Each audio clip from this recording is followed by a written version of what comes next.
Hi, everybody. I wanted to do a shout out. Sometimes I don't even care how I look. I mean, I don't have any makeup on and that, but I've been giving it a lot of thought about what happened when I was Trump. I started thinking about what was really going on. Make America great again. I started thinking with my heart. I started thinking, you know what?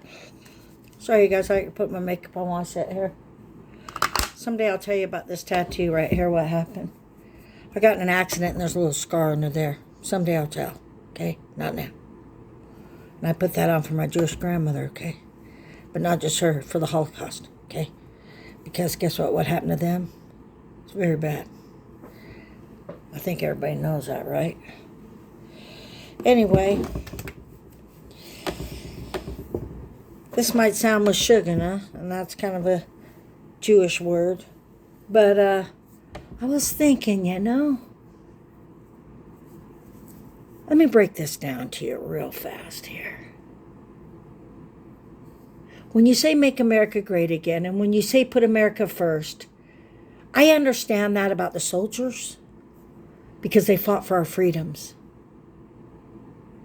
But you know what? If you think about politics with your heart, and you think about all the children that are suffering and women in countries that aren't being treated fairly, and children that don't have any rights, what makes our children here any better than them?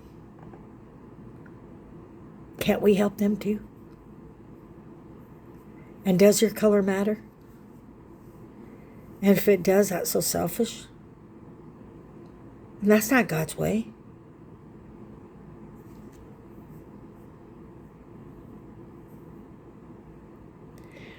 When Trump and them wanted to put America first, I was like really proud of it, and I still am. And I would love to be sufficient as far as energy, and him shutting down the Keystone, a lot of people being out of work. I understand Trump's mindset. I understand the people that don't want to be taken advantage of and used by China or anywhere. But I also understand the other side, that people want us to be united in the world. Not necessarily people, but the world. And that if you have a lot, like the Bible says, and your cup's running over, where's it running over to? Could somebody catch that and actually use it? I guess it goes back to me knowing the kids that came across the border, and they found bottles of water, and they had them in secret places as they took that journey. Have you guys ever been thirsty? It's awful.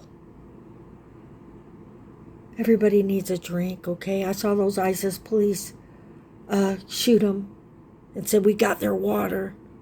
Well, whose water? A kid? You're actually not going to give a child water? Their mouth's all dry. They don't have any body fluid inside. That's an inside job, Imagine not having any water.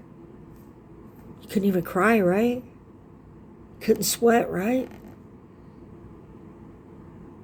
Things would just break down. I'm not a doctor, but I know medically we need water for everything going on in our eyes and mouth and inside jobs going on, what God created in our body to function. We just got to find the balance, helping others. And no matter where you live or where you're from, we should all be brothers and sisters and find that balance, but not turn away people. I see what people are talking about, humanitarians and helping and things, and lepers. I know the Bible story about Jesus when he helped the lepers. Everybody was afraid of them. Their faces were falling off. And when I worked at this big thrift store here, DI, in Provo here, I kept running into these bandages that were all rolled up. And I said, what are these? When I worked there. And they said, those are for the lepers. And I go, really? They were sending them places and stuff.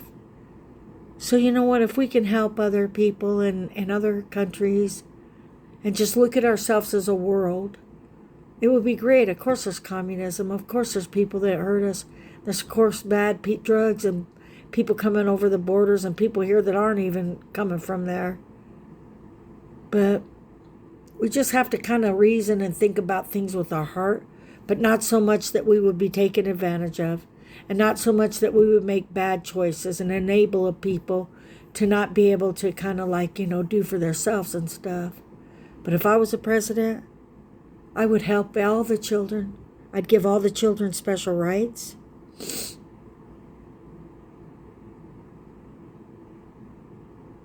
And Pamela just being calm today, because I'd rather approach this without anger, And what happened at the Capitol, I watched.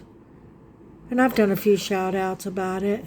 And what's going on all summer with all the buildings being burned down.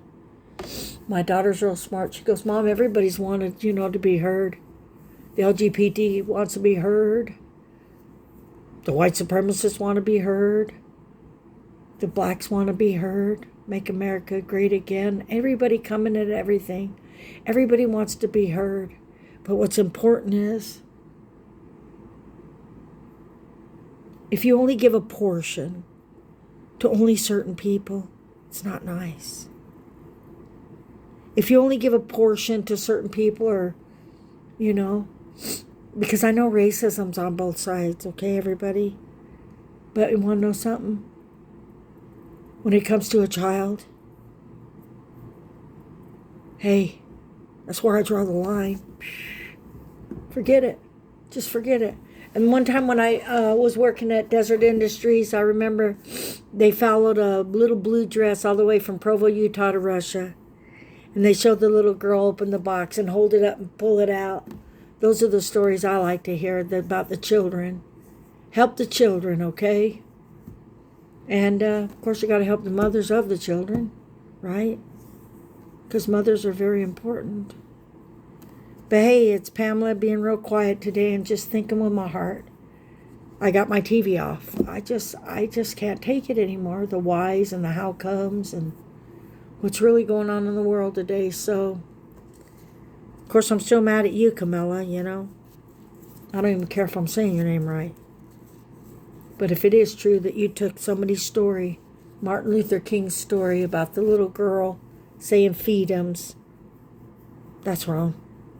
But that's for you, If you needed to do that and you need to tell that story, that's okay. But sometimes everybody's got to tell their own story, okay?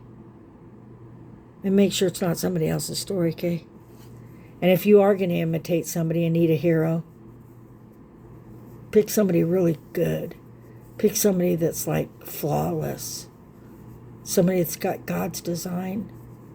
Somebody that wouldn't hurt a child. Or animals. Animals are cool.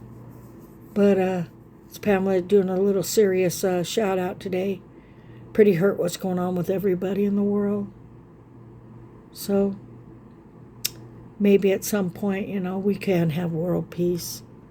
And maybe at some point we can all kind of look at each other's sides and know usually that people are suffering that are mean. They say that, if somebody's really mean and you perceive them as that way, they are suffering, okay? When you suffer, you act different, all right? So we need to understand each other. We need to understand ourselves. And sometimes we take too much for granted, don't we? So today I want to say don't take so much for granted, but be more thankful for what you have. And really, really be thankful for water and a roof over your head. And the love of life. Life's a gift. And as Pamela checking out now, saying, before I get teary-eyed, I guess my son Ryan was right. He likes that John Lennon song. Imagine there's You know that one song, Imagine? Da da da. It's easy if you try. No hell below us, only earth and sky. Imagine all the people living. How's it go? Well, no, well, you might say I'm a dreamer, but I'm not the only one. I hope someday you. How's that song go? God, it's an old Beatles jam, but my son Ryan loves it. Join, and the world will live as one. Imagine da da da da. You know, I'm going to send him that song right now, and I'm going to listen to it. Everybody listen to the Beatles song today. You know, Imagine. It's world peace, man. You got to chill out. But still, I say take out those dudes that are kind of hurting children and are cutting people's heads off. And I like our soldiers. Women and children first, all right? Get them.